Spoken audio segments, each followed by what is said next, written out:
সময় আমরা বলে থাকি যে আমাদের বাবা মা যেমন যদি কেউ কোনো মোবাইল অথবা কম্পিউটার ঠিকমতো অপারেট করতে না পারে, তখন আমরা বলে থাকি আমার বাবা না মোবাইল চালাতে পারে না ওরকম ঠিকভাবে, বা আমার বাবা না ঠিকমতো কম্পিউটারটা চালাতে পারে না।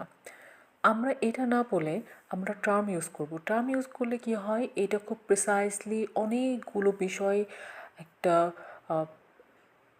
নির্দিষ্ট করে একটা টার্মের মাধ্যমে, একটা ওয়ার্ডের মাধ্যমে প্রকাশ করলে আমাদের সমস্ত জিনিসটা ক্লিয়ার হয়ে যায় যে আসলে আমরা এটা বলতে কী বোঝাচ্ছি।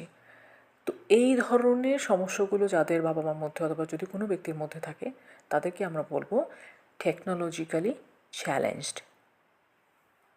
For example, my father is technologically challenged. আশা করি এখন থেকে এই টার্মটা ইউজ করবেন।